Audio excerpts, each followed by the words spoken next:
What's up, you guys? It's Matt here.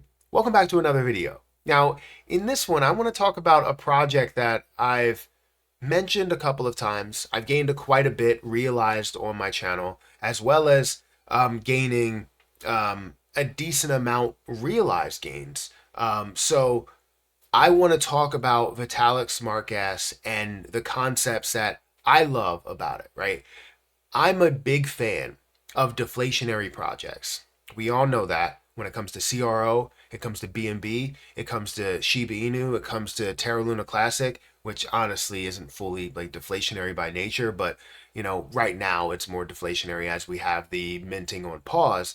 But then you have, XRP that's deflationary, Ethereum that's like a lot of these coins and projects and blockchains that have a max supply, they can essentially be burned. They can essentially be taken off the table, meaning that you can now have a higher price ceiling. I'm a big fan of those models because I'm a fan of collectibles. Like I see it as that, where you can see these coins as something that now has more rarity as other ones get burned off. If I look at, say, trading cards, I have a bunch of different trading cards that may be only, 25 or 250 year made.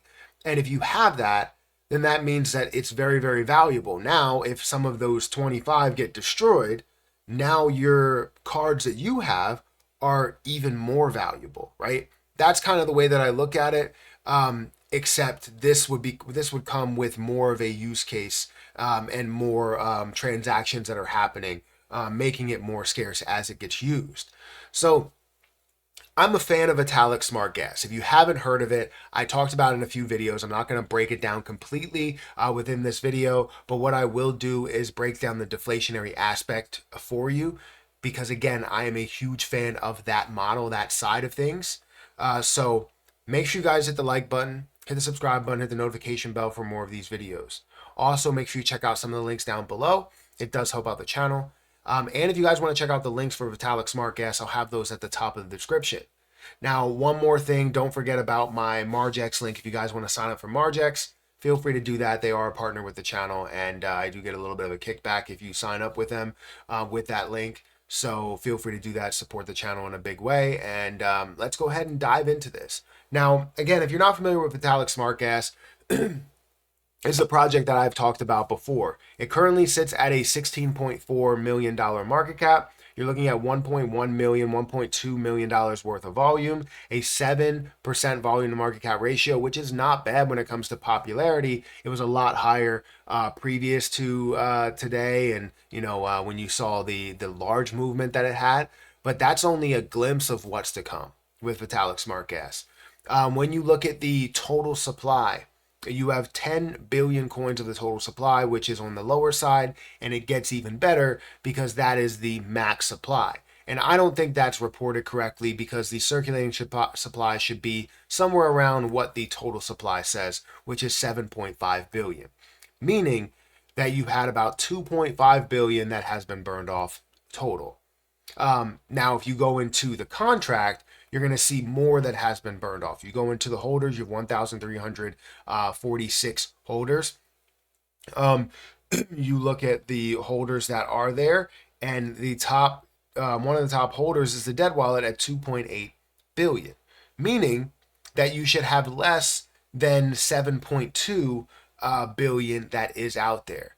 So this has a hyper deflationary model to it, to where it already has burned off 2.8 billion, and you're going to see more and more that does get burned off, not only 50%, but you're going to see things like 70 and 80%, and you're going to see way lower supply numbers, meaning that you have a now higher price ceiling. Now, what's the purpose of doing this, right? What's the purpose of seeing any type of deflationary model actually succeed and work? Well, understand that all of the popular and honestly, ones that I've invested into, the popular coins and projects and blockchains like Ethereum, like BNB, like CRO, like a XRP, or even a Jasmine coin, and all of these things that are out there, all these projects that are out there that have a max supply and have a dead wallet, there's a reason to the madness, right? There's method to the madness. Even though burning seems like it's not something that's that's heavily adopted by every investor, right? Chains and coins, yes, but investors may not fully believe in deflationary models because they haven't seen it work. Just because you haven't seen something work doesn't mean that it doesn't work, right? Right now we have more of a minting mindset where minting, you don't need exchanges to mint, but you do need exchanges when you see that volume to be able to burn. And anything that's on chain, you could see that burn on chain based on the contract. But if the exchange doesn't want to do it, they don't have to do it at the moment. But when it's all said and done, it gets to a point where you have a model, and that model needs to happen with burns, and that's the way that the whole thing is built up, then eventually it will end up happening on exchanges. But if you have more of the mindset to where all of the transactions are happening on the DEX side, because that's where it costs, like, it's cheaper, that's where it's more efficient, that's where it's fast, that's where it's secure, that's where you know that it's yours, then of course you're going to have a lot of volume that happens over there on the DEX side. But we still want to root for exchanges also being able to burn and keeping it hyper deflationary. So what, again, to answer the question that I didn't answer, what's the reason as to why you would do something like that? Let's say you have 1 million coins, right? And you now have 10% that's locked up in LP, right? And you want to make sure that it's really strong, 10%. And you're like, 10% is a lot, but are you going to continue to add more to LP? Maybe you should add more to LP rather than burn. Well, let's say this. Let's see if you see 10% that's here and you decide to burn off maybe 50% of that overall supply throughout the next year. So instead of looking at 1 million, you're now looking at 500,000. And you still have 100,000 that's sitting in LP. Now, what's the percentage of the total supply for LP? You're looking at 20% now. So as you see that overall supply that decreases, now the strength of the project also gets super strong, because what's held and what's never going to move is now getting stronger based on the total supply that you have. This is becoming a higher ratio compared to the total amount. And it gets to a point where you only have, let's say, 200,000. Well, now it's 50-50. 50% is in LP and 50% is out there. The point is that you make the project a lot stronger as you have burning, just as if you were just putting it directly in LP, except right now you would be doing that at a point to where you're making the overall price value better for investors. So it makes it better for the project as well as making it better for investors by them seeing that price gain. And as they make these transactions and are happy about this movement, you're seeing more burning that's going on, which is making it even better for the investors that are still there. Or that person that sold some of it, it made it better for the amount that you had left there. Deflationary models work so well as long as, everybody wants to adopt it.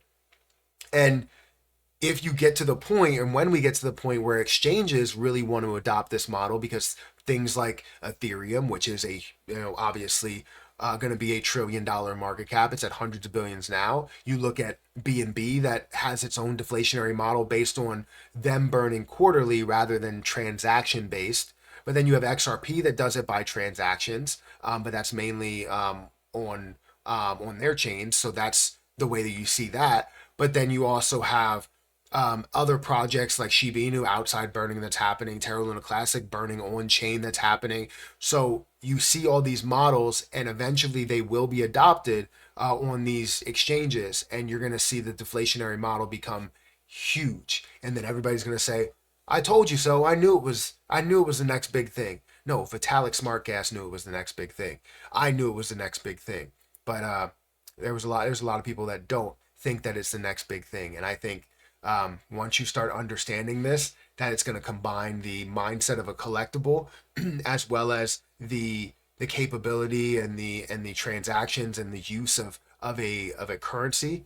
I feel as though we're going to be at the next level. So guys, let me know what you think about Vitalik Smart Gas, what you think about this project. Have you been able to make anything from it? Because again, this did rise quite a bit from a level when we talk about the last year. This has gone up 414%. And it's not even a year. We're really looking at 2024, February 2024, and how it picked up, and it jumped all the way up to 46% of a penny. The levels we want to see this get to is 1 cent, 2 cent, 3 cent. And obviously with that deflationary model, it makes it so much better. You look into the amount it has been burned.